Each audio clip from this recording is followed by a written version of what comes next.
Salut vous! Comment ça va bien? Aujourd'hui, on se retrouve pour une nouvelle Girl Talk. Enfin, oui, je sais, ça fait un sacré moment que j'en ai pas fait. Et la dernière, je crois, c'était sur les soutien-gorge. Quand je vous ai demandé sur les réseaux sociaux, il y a déjà un petit bout de temps, sur quoi devrait être notre prochaine Girl Talk, la plupart d'entre vous m'ont répondu la séduction et la confiance en soi. C'est pourquoi je me suis dit que c'était une bonne idée de vous parler de la sexitude, baby. Ou comment être sexy. Premièrement, regardons ensemble la définition du mot sexy. Donc non, ceci n'est pas un dictionnaire, hein, mais j'ai pensé que c'était un peu plus hipster de chercher sur le dico et de le transcrire sur mon petit cahier. Enfin bref. Séduisant de par ses qualités esthétiques pour susciter l'envie et le désir grâce à une mise en valeur des... j'écris vraiment très mal. Des formes ou de la silhouette. Pardon? What? Première astuce, redonner une définition au mot sexy. Et pour ma part, sexy égale confiance en soi et vice versa. En gros, être sexy, c'est se sentir sexy. Beaucoup, voire tout, se passe là-dedans et moins là-dedans. Alors vous allez me dire, d'accord, c'est bien beau tout ça, carotte, hein, mais comment est-ce qu'on a confiance en soi? À mon avis, il n'y a pas de bonne ou de mauvaise manière pour avoir confiance en soi. Je pense que comme beaucoup de choses, c'est très relatif. Par contre, je vais vous donner quelques petits conseils qui m'ont aidé personnellement et qui me semblent assez universels. Premièrement, évitez la comparaison et la compétition. Il faut se l'avouer, on est toutes pareilles, je plaide coupable. On a tendance à trop se comparer aux autres. Et très souvent, on se compare à des choses qui ne sont même pas réelles. Oh, mais elle est tellement belle. Mais elle a pas un poil de graisse. Pourquoi je suis pas comme elle?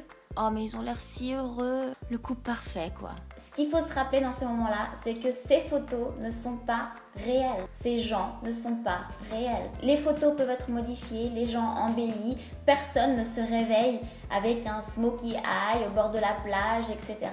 Et on va pas vous montrer sur les réseaux des mauvais moments. On va vous montrer les meilleurs moments de notre vie. Mais c'est pas tout ce qu'il y a. En gros, on se compare à des choses qui n'existent pas et des gens qu'on ne connaît pas. On se fait du mal pour rien. Je suis de l'opinion que chaque personne est différente, chaque personne est unique et vous êtes les seuls qui puissent faire et être ce que vous faites et ce que vous êtes. Il n'y en a pas deux comme vous. Number 2, trouver sa passion. Ou alors quelque chose dans lequel on est doué et qu'on aime faire évidemment. Ça peut être la musique, chanter, dessiner, danser, coudre, cuisiner, jouer au foot, aux échecs, la coiffure, le maquillage, la photographie et j'en passe. Moi personnellement, il n'y a pas grand chose. Hein. J'ai essayé pourtant, hein, la danse, le tennis, la natation, le chant.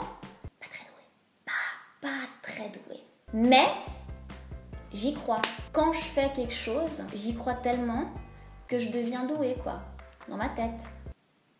Enfin bref, tout ça pour dire que c'est important de faire quelque chose qui nous passionne, qu'on aime et dans lequel on est doué ou dans lequel on pense qu'on est doué parce que ça va booster l'estime de soi-même. Number 3, quel accent? Se focaliser sur le positif. Je vous l'ai déjà dit, pour moi, la confiance en soi, c'est un muscle. Et pour avoir de jolis, grands, beaux muscles comme moi, lol, il faut les entraîner. Entraînons notre cerveau à ne pas se focaliser sur ce qu'on n'aime pas chez nous, mais plutôt ce qu'on aime. Et girl, il n'y a absolument rien de mal à se complimenter. J'appelle ça le moment feeling myself.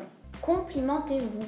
Quand vous faites quelque chose de bien, remarquez-le. Si vous aimez quelque chose chez vous, mettez-le en valeur, que ce soit physique ou même intérieur. Se complimenter, être fier de soi-même, il n'y a rien de mal à ça, au contraire, tant que c'est fait avec modération. Number 4, et je sens que vous allez me détester à cause de ce conseil, faites du sport. Pour moi, le sport, ça a été une révélation. Tout simplement parce que ça relâche des endorphines, ça vous donne de l'énergie et vous allez vous sentir productif à donf. Et le bonus, mes chippies, you feel better, you look better.